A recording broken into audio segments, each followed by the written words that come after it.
Good morning, everybody. Uneducated economist here. So I thought I'd talk a little bit about gold and silver, mainly investing in gold and silver, because I get a lot of people who ask me what my opinion is about gold and silver, investing in gold and silver, how to invest in gold and silver. And this is really a very difficult question to answer because really there's two ways of looking at buying gold and silver. Like when you buy physical gold and silver, the idea of investing really kind of goes out the window because an investment is something that's going to pay you, something that's going to have a return, something that is like a rental income or dividend paying stock or even a business that you know is going to grow. These are investments. When you are buying a physical item with the intent that you're going to sell it into the future, that is a speculation and that's not really investing. Now, when it comes to investing in gold and silver, really you have to invest into the miners. That's really where investing ends up taking place. And right now, it is very difficult to try and understand where it is that you should be investing your money, let alone whether or not it's in miners, but what country you should be in.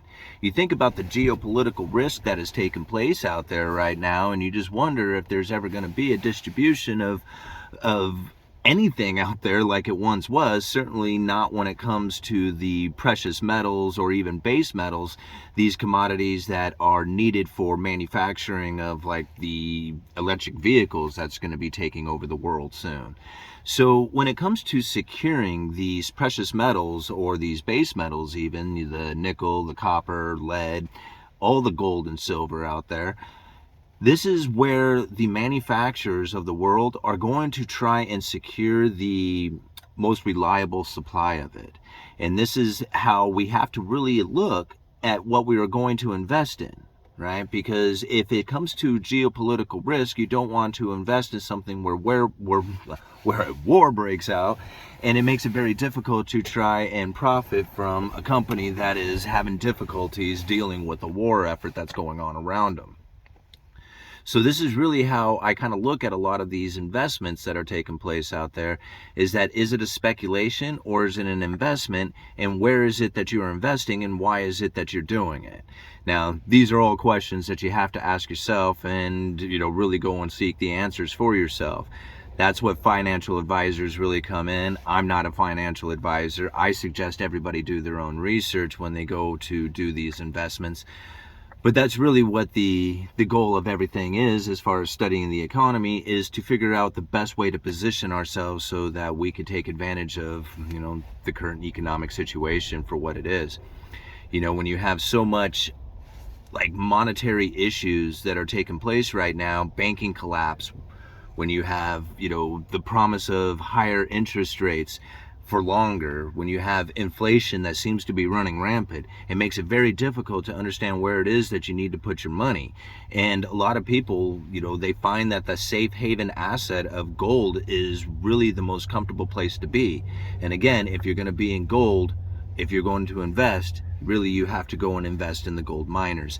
And that's really where I want to thank today's sponsor of today's video, and that is Callinex. Now, when I started doing the research into Callinex, I thought to myself, man, if they weren't even sponsoring this video, I would still probably talk a bit about the mining operations that they have going on. Now, first I would like to talk about Max Porterfield, who is the CEO of Callinex. Now, this is ticker symbol CLLFX for those of you here in the United States looking for that on the stock exchange.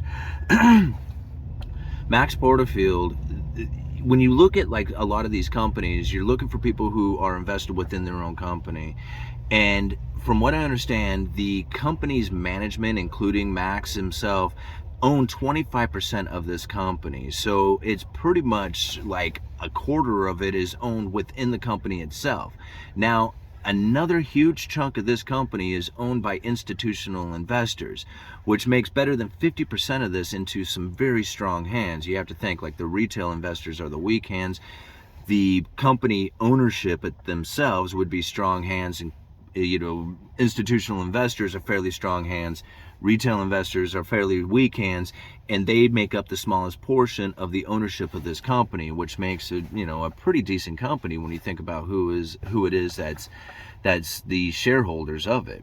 Now, the other thing that that I found interesting when I was doing the research. And again, this is all stuff that you should be doing for yourself as well. But there's companies out there who have found the Calnex operations worthy enough of their own investments, and that's like Altuas. Now, these are companies that have been in the game for like, I don't know, 20 something years, and they are top performing like investors within this resource. So to put $500,000 towards Calnex when the stock was, I believe, at like $3.50, it was over $3 a share Canadian, makes today under $3 a share pretty decent price when you think about what these other investors are doing, right? Anyhow, moving on to what Calnex is actually doing. Calnex is not really like the big time mining operation themselves. What they do is they find the nice juicy stuff out there and then they sell it off, right? Now, this is how a lot of operations work. The smaller guys find the discovery until it gets to the big guys who actually have the operation to go and do business out there. And Calnex is operating in several of these prime locations. One of them happens to be near a mine called 777, and this is really where I thought was a pretty interesting story, because the 777 mine, right, this has been depleted. It depleted I believe in May of 2022, if I remember right. And when this mine was depleted, it pretty much shuts the town operation down, right? Because this is like a major mine is located right next to a very small town. So like this small town was built around this mine. And now with this mine being completely depleted, it really leaves this town in a very, very critical spot. Now, what Calnex has is a deposit that's not too far from the 777 mine. And the CEO of the 777 mine, excuse me guys, a gentleman named Peter Jones, Peter Jones, has joined the group of Calnex in order to do the operations, the drilling and testing operations between these two mines to find the discovery in order to keep the mine operations going. I think I got all that correct. Now, what I found interesting about this is that these test drillings, the company, this Calnex company that's going to be doing the test drillings to find the discoveries here, this company has no debt, which is interesting to think about, considering all the zombie corporations that are running rampant out there. And they have a working capital of, I believe, like $9 million to do drillings with. Now, from what I understand, a lot of these comparable companies would be more like $1 million to do drilling. These guys have a lot. They could do a lot of test drills. They really can operate whatever it is that they see that needs to happen. They're a viable company as far as I can tell. Like, again, I mean, you need to kind of do your own research on a lot of this stuff. So what happens is if these drillings, these test drillings that they do, if they turn out to be really good test drills, well, they're going to find that the Calnex company is going to do quite well, having discovered this major operation, or capable of this major operation, right next to a depleted mine that has taken place, right? So this is like, the potential here is quite extreme. Now, on top of this, if you go and you look at some of the stock moves that have taken place with Calnex after some of these announcements, they have been quite extreme. Like, some of them were, let me see here, some of them were quite extreme. They were like moves of 150% move in some of these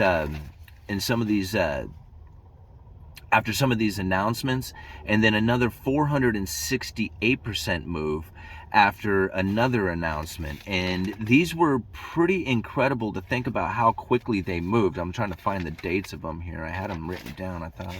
Anyway, oh yeah, here we go. June 12th through, let's see, June 12, 2020 until the February 5th of 2021, that went from 79 cents to $4.49, a 468% move. Absolutely incredible. Just an amazing return as far as an investment on that. And then again, July 17th to July 24th, 150% move there. These were both taking place after announcements of drilling operations that this company has done.